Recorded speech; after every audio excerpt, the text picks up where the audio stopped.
Alrighty, what is up guys? It is iGrindGames here, back with another video on Fabled Legacy. Now in today's video I'll be giving a pretty much guide and review over the game, my thoughts on it, what you guys need to know if you're planning to play it in the test or on the release.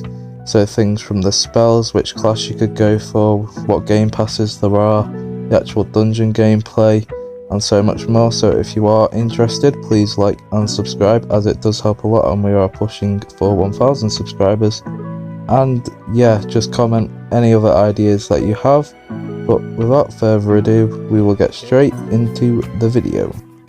So if somehow you weren't already aware, Fabled Legacy is a dungeon crawler game made by Pixel Spirity and a few other people which are well known in the Dungeon Quest community. As I said in my previous video, the lobby is quite basic, but it has all the things that you'd need, like cell upgrade, the dummies to test your damage, and they also have a reroll system and leaderboards, which is pretty cool, which you can use gems to spend for, which you get from doing quests that I will talk about later on in the video.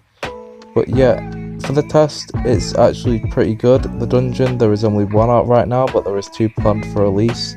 There's 2 bosses in the first dungeon, and the mechanics are pretty basic, but it is what you can expect from the first dungeon. Now with the dungeon, there is 3 different modes. There is just the normal, the expert, and then the chaos. You have a level 1, a level 5, and a level 10 dungeon. Both the level 5 and the level 10 pretty much drop the same items, but within the level 10 one, you have a chance to get legendary spells and armors, and a chance at the 2 secret weapons, which is 1 for mage and 1 for warrior. Now, this game is quite not as well balanced as it should be, but it is a really good game to grind, and I imagine they will change it on the release. You can either be a mage, a warrior, or a tank. Although, to be honest, within the first dungeon there isn't really a need for a healer, and if I had to give my own thoughts, I'd probably say that mages are better. Although if you do deal a lot of damage, you can also do like swing damage with the war weapon, but for this first dungeon I would have to say that mages are better in my own opinion. But obviously they both are really good when you have the maxed out gear, and they both are pretty equal, although mages do have more range, so that's what I'd go for.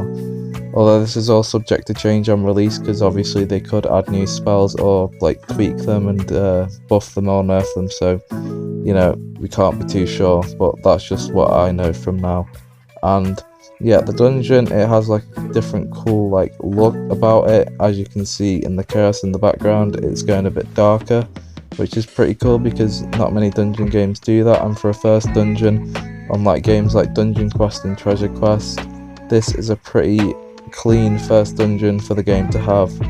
Now obviously it could be better, and we can't expect much from just the first dungeon, as they will have 2 on release, and I imagine that will be even better than this one. But to be honest, the loot pool is pretty good, and you know, to think on it, there is actually quite a few items, which is always good for dungeon games because they're not always the best necessarily to watch, but to grind on streams and such, so I think that would be good for the game. Now moving on to quests, you get daily quests and weekly quests. You claim them through the board over here, and basically it can just be anything from like defeat dungeons, and with these you get the gems, and with the gems you can use them to reroll items to hopefully get better stats on your weapons. I think this is a really cool thing of a feature that they've added, and it's one that Dungeon Quest should have had for a while, but we're not here about Dungeon Quest, we're here about Fabled Legacy. Now yeah, so obviously there are game passes to where you can buy more. The game is pretty not pay to win at the moment, although I do think they're adding boosts on release.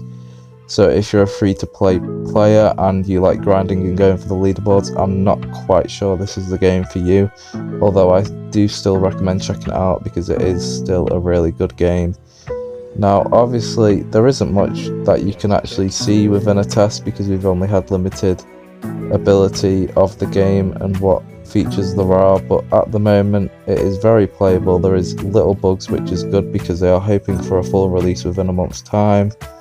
And yeah, obviously your data will be wiped, but that's to be expected, so nobody's ahead and everybody's got a fair playing chance when it's released.